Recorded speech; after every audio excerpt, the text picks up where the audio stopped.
Consciousness school of the Buddhist teaching is also called the Yogacara, the Yogacara school. And that school of thought, as spoken by the Buddha, is very scholarly and very academic. And it deals with psychology a lot. And in a lot of cases, it also deals with logic, ancient Indian logic.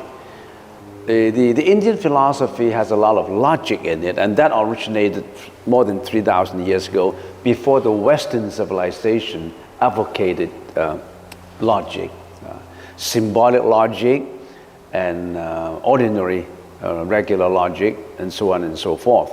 So this school of thought sometimes required the audience to understand a little bit about Buddhism before they understand what I'm talking about. Because there are a lot of psychological terms in it that you really have to understand. But if you want to understand the Buddhist teaching, you have to have some knowledge of what consciousness is all about.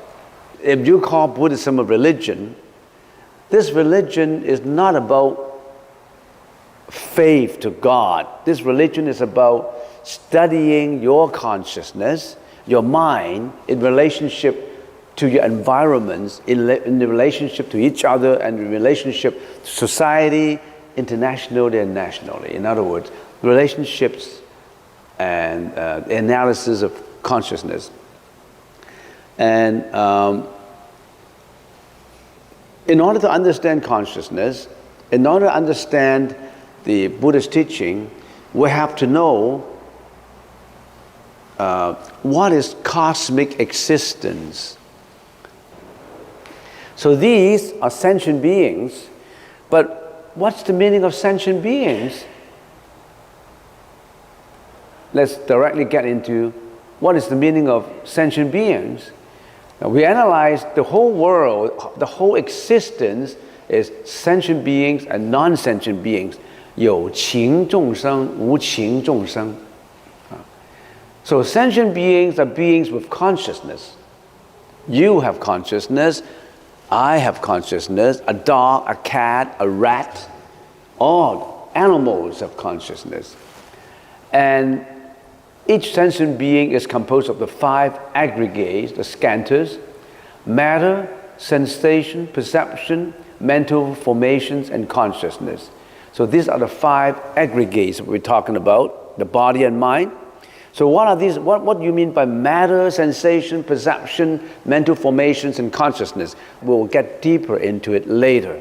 Up to this point, you should know that the Buddhist teaching, it's really a very sophisticated philosophy. It's not just about just meditation and prostrating and burning incense, offering flowers, and believing in God as a Buddha. No, that's not what the Buddhist religion is all about. First of all, you have to understand yourself and your relationship with all others. That's the first step in understanding the Buddhist teaching. It starts from the basic up to the very wise, to the wisdom level. So, 5 aggregates: matter, sensation, perception, mental formations, and sometimes you call mental formations volition, volitional actions, volitional speech. That we'll get into it later, but you know that sentient beings have consciousness, and sentient being is a combination of body and mind. If you only have a body and you have no mind, you're not a sentient being. So you have a body and a mind. Matter here refers to, for example, your senses, your skin, your bone, your hair, the molecules part of it, the elements part of it, the material part of it. And sensation, perception, mental formation, and consciousness refers to the immaterial part of it, or some people will call it the spirituality part of it. So the mind, the mentality of it, we are a combination of that. Why do I have to study this in the Buddhist teaching? Because you cannot liberate yourself from suffering and mental afflictions unless you know how you think, unless you know how people think. Because everything originates from the mind. It is the mind that induces the suffering. If you only have a body, you have no feelings, you don't have suffering. So in order to relieve yourself from suffering, relieve yourself from samsara, life and death and reincarnations, you have to understand your own consciousness. And when you understand your own consciousness, which is polluted consciousness, you have a chance to purify your consciousness into wisdom. And when you have that wisdom, with that wisdom, you practice until you get to nirvana, which is liberated from samsara, liberated from suffering, mental afflictions, liberated from reincarnations. Then you are in nirvana. We all do it with a purpose. We do it because we want to understand ourselves. Do you understand yourself? Okay. Third, they are not enlightened and are thus confined to death, rebirth, and dukkha, suffering, and all other characteristics of samsara. Of course, there are samsara characteristics like impermanence, sufferings, mental afflictions, and mental afflictions include your jealousy, your hatred, your greediness, your depressions, all those. We want to liberate from them. Not just about blind faith to Buddha. Buddha said, don't believe in it unless you really understand what the content is. So that's the sentient beings. And sentient beings have the intrinsic Buddha nature, which when realized through enlightenment can transcend the conditions of samsara, thereby attaining Buddhahood. So every sentient being has the potential of being the Buddha. Some people like to call it the God. You have that potential to be the God in you. So just to summarize sentient beings, that's sentient beings. Now what are non-sentient beings? Non-sentient beings have no consciousness. A piece of rock, mineral, metal. Non-sentient beings only matter, no cognition. No cognitions, they cannot cognize and they cannot feel happy or feel sad or mental afflictions. Like they don't have any jealousy, hatred, greediness. They don't have that. Unenlightened, not considered to be in samsara, but going through a cycle of living, such as photosynthesis, plants. They don't experience, they just respond. We, sentient beings, we react, we interact. This, plants, they respond. Plants are not sentient beings, but they move too. Why? Because they respond to external stimuli. They respond. Like photosynthesis, put a plant in there, and you put the sunlight in there, they will go where the sunlight is going. Where they would try to get to the sunlight, to get to the water. That's not life, that is photosynthesis, that is a response to external stimulus. So you have to know that sentient beings and non-sentient beings, we are living in a world with these two categories. You, sentient being, all others, a building, the mall, the concrete, all material, they are non-sentients. And we are studying now the sentient beings. And if you get to a little higher level, which I would like to mention now, if you don't understand it, it does not matter because in the future you would. If a sentient being become enlightened, everything is sentient being. If the sentient being is enlightened, everything is enlightened. Even a rock, anything, concrete. When you are enlightened, there's nothing that is not enlightened. A molecule is enlightened. An atom is enlightened.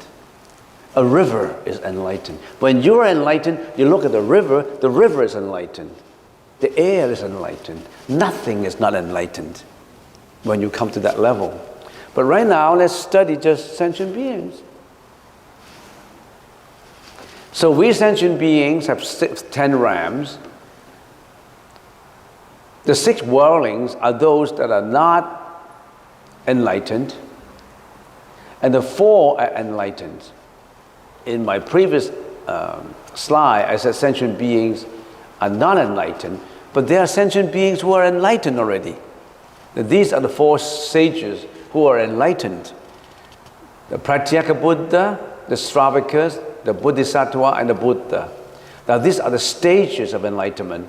A Pratyeka Buddha and Stravakas, Arahat, Anagamin, Sakritagamin, Shodapana, all these are enlightened in different levels, but they are already out from life and death. They're out from samsara. The Buddha is the highest nirvana, enlightenment stage. So these, we're not in there. We are here. We are the worldlings. In our world with desire, there are also heavens, the 6 levels of heavens. And of course, above the 6th level of heavens with desire, there are still 28 heavens of different level in different galaxies. Now, heavenly beings are those, some people call them guardian angels or people in heaven. People in heaven, they classify into two kinds too. It's just like people. Some people are good, some are good human beings and bad human beings. They're good heavenly beings and relatively not that good heavenly beings. But these heavenly beings are much better than us already. They are heavenly beings. So the heavenly beings, the Asuras, are also heavenly beings, but they are not as benevolent as the heavenly beings. And there are the human beings, we are the human beings. Now these are the 3 virtuous realms, the good realms. And these are the 3 unvirtuous or non-virtuous realms. Departed spirits, and sometimes we call them ghosts, animals realms, and hell beings, victims of hell. The people suffering and victims of hell, they're also sentient beings reincarnated into the animal realms or the departed spirits realms, which are, some people call them the ghosts. We are in here. We are the human beings. So we have to identify our location. In order to understand something, we have to know where we stand. Where do we stand in the cosmic existence? We stand as one of the 6 worldlings. And we want to move up here. The Buddha, 2,600 years ago, there was an enlightened sentient being who took the form, reincarnated as a prince, and tried to introduce methods to get here, to be the sages. So he tried to introduce methods so that all these 6 worldlings can get into the enlightenment level. So in order to know more about where do we stand as human beings, we need to know how the universe is constructed, how cosmic existence is structured. We need to know the hierarchy. We need to know how many levels of existence. Where are they? All these cosmic structure. And see if we can understand it with a slide. So we have 3 levels in these 3 planes of existence. Of course, the highest level is the Buddha, Arahat and Pratyeka Buddha. They are already out from cosmic existence. We don't call them existence anymore because existence is a dualistic concept. The meaning of existence is because there's non-existence. There's always a dualistic concept in it. But in here, there's no such thing as existence. It's already out from existence. Other than that, we have 3 levels in cosmic structure. The first level is the Kama Dhatu. Dhatu means a vast place, a location. That's the Sanskrit word. Kama, that means desire. The world with material and desire. This is the world we live in.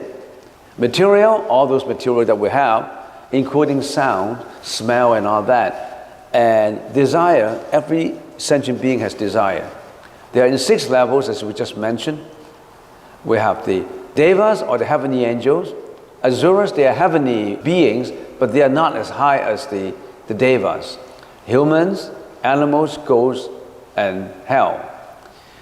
Briefly summarized, sentient beings, when they're living, they always committed unwholesome deeds.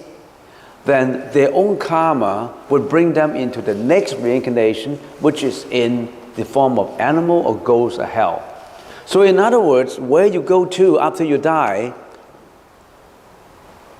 strictly depend on what you have done. What kind of karma you created for yourself. What kind of karmic energy you created. If you have always been doing unwholesome acts, deeds, creating unwholesome energy, then that karmic unwholesome energy would bring you to where you reincarnate, not God. Your own energy pull you to where you're going. So be mindful of what you've done, because what you have done is what you will turn out to be. You have the destiny in your own hands. How about humans, asuras and devas? Beings who observe at least one of the 5 precepts. Humans are those in the previous life that they have done some good and some bad deeds. They may be always killing, but then they are abstaining from sexual misconduct, or they are lying, or some of people are honest. All individuals are different in their personality and what they have performed. So humans, they've done a mixture of good and bad deeds. That's why you're humans. If you do more good deeds than bad deeds, you may be a better human than the others. How come some people are richer, some people look better, some people are healthier, some people, they have different pride in their life, in their livelihood, because they did different things. They created their own destiny. Asuras are beings who observe more precepts. In other words, they've done more good deeds, benevolent deeds than the humans. Devas, of course, they have done the most, many good deeds, but they are still in samsara. So in other words, going to heaven is not ultimate place you should go. For those who have done all the good deeds, their karmic energy would pull them to heaven. They will enjoy millions of years of happiness. But once the karmic energy is gone, they reincarnate back again into the 6 paths of reincarnation. So heaven is not the ultimate way to go. They are still in rebirth. But that's already much better than hell, ghosts, animals, and all that, humans. So that's still in the world of desire. All these is because they have desire. The desires of greediness, hatred, jealousy, sex, and all that. We'll analyze that those in details. So that's the karma dhatu, the world of desire. That's where we're living now. The most dominant desire in this karma dhatu is the sexual desire. That's very difficult to eliminate. There are 2 things, 2 acts in this world that dominate people: sexual desire and killing. Human beings have been killing for food. They kill animals for food. Ducks, chicken, fish, lobsters, you name them. They've done killing every day. They are in pursuit of sexual desire and the fulfillment of it every day. And sexual desire is the most difficult to eliminate. And killing is the easiest to commit.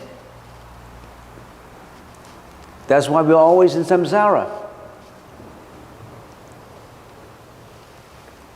And the reason why a sentient being, once if he can eliminate sexual desire, he's on the right step to enlightenment.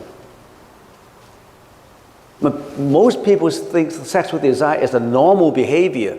It isn't. It is a behavior that always dominates you in the world of desire. And you know what originates from sexual desire? Killing, lying. A lot of other bad deeds could originate from sexual desire and its fulfillment. That's the world with desire. And a higher level than this world of desire is the rupa dhatu. Rupa means molecule, means matter, because body cell is a combination of molecules. Rupa is form, matter. Dhatu is the place still with molecules. In other words, you can still see forms. You still have a body, but no more desire. They are already in a much higher level. They enjoy millions of years of longevity. They have extreme happiness because they don't have desire. They live in Zen, in meditation. They live in concentration. So that's what we call the first heaven, dhyana heaven. So these heavens are already much better heavens than the Deva's heavens. First, dhyana heaven. Dhyana is concentration, deep peace of mind, a peace of mind heaven. Now these Devas, they are in heaven, but they still have desire. But these people in the first dhyana heaven, no desire anymore. Second is higher level, much higher level, and then fourth is higher level, but still have material. They still have material. In other words, they still have a form. They still have a body form. But they enjoy much happiness because there's no more desire. That's the rupa dhatu. Beings who observe the 10 wholesome deeds, who observe all the wholesome deeds that the Devas observe, plus meditation.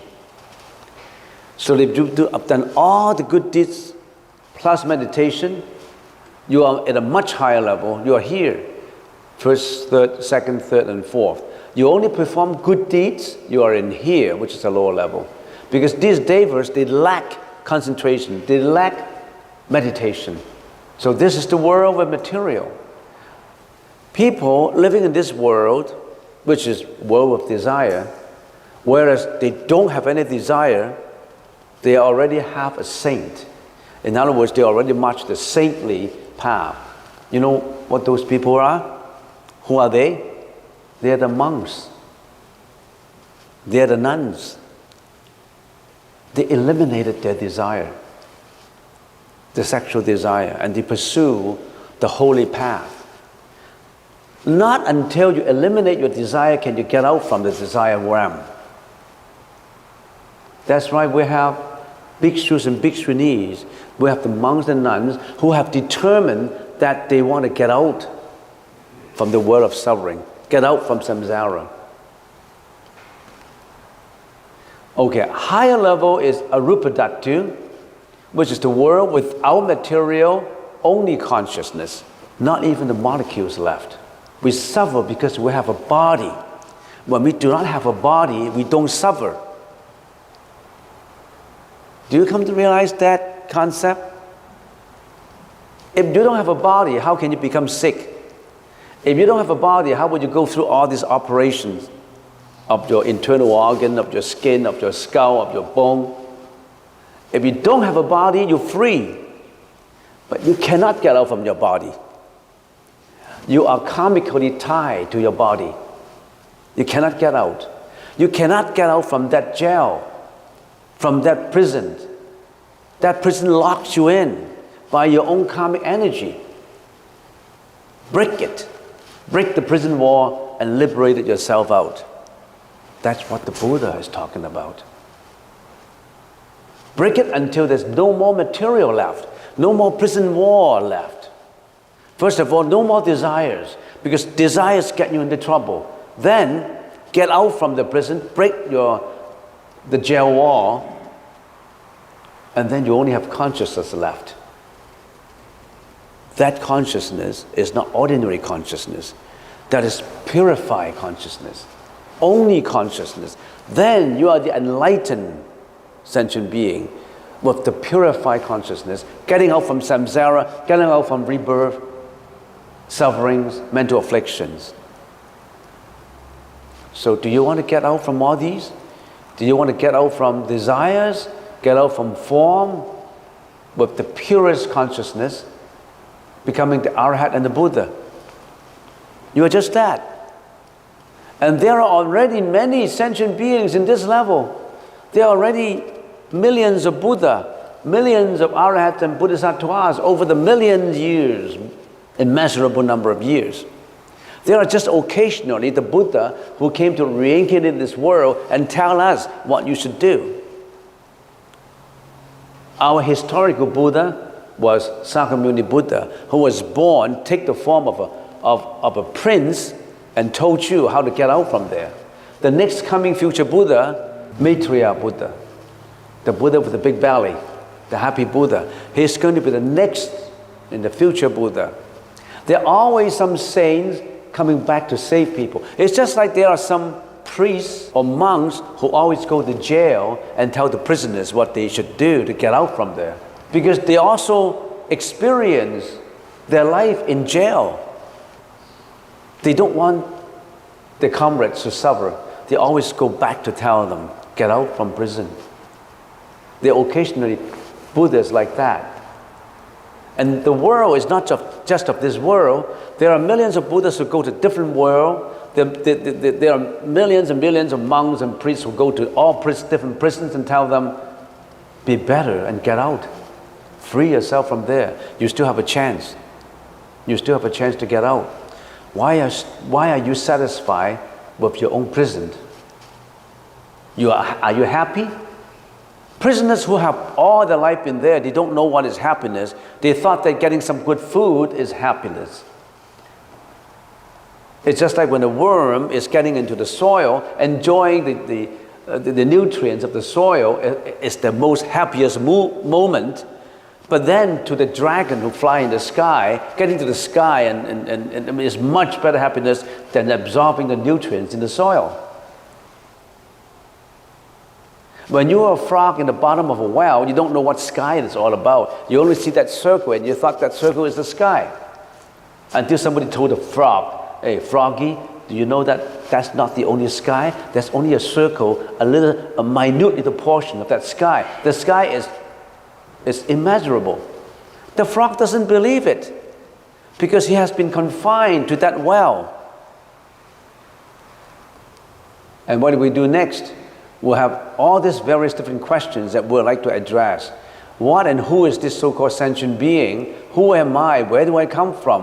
Why was I born? Why are individuals different in body and mind, lifestyle, life history, standard of living, personality, health, wealth, family relationships, intelligence, life expectancy, and so on? Why are they all different? We probe into that. We want answers to these questions. Not just about blind faith to Buddha. Buddha blessed me with all the blessings I want. It's about studying yourself, your own self in the Buddha's teaching.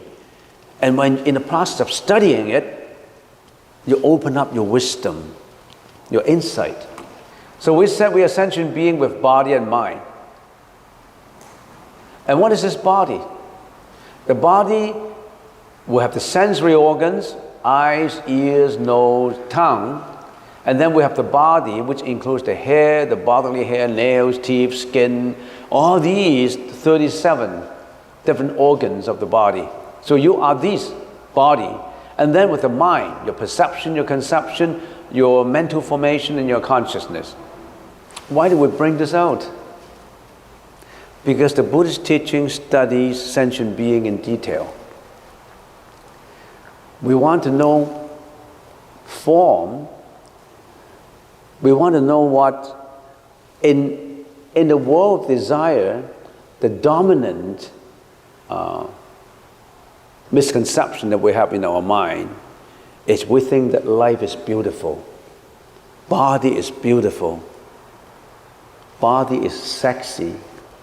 Body is something that you want. But the Buddha said, no. The body is impure. The body is imperfect as the whole world. And what is the body make up of? What is the body make up of? The body that you attach so much importance to. Let's analyze it. Then you know how ugly the body is. It does not mean that we're negative. We can adopt a positive, happy attitude to life. But we have to understand the core iron facts of suffering of life. In spite of all these sufferings, we still love to live. We still love to enlighten ourselves and enlighten other people. We are positively living, pursuing. But looking at the iron facts of suffering, we know these are sufferings. There's two things. We're not negative. We are positively negative. We are enthusiastically negative and positive. Well, the time is up. I don't know, there's still a lot more I have to say. The next time what I would do is we'll analyze the body and mind. We will get to know all our consciousnesses. We want to know how our eyes see things, how our ears listen to things, our nose smell, how the senses work. When your senses are interacting with environments, how do they work? How do we attach to things? And where does this karmic energy get stored? How do we get it reincarnate? What is that thing that reincarnates? What is that energy?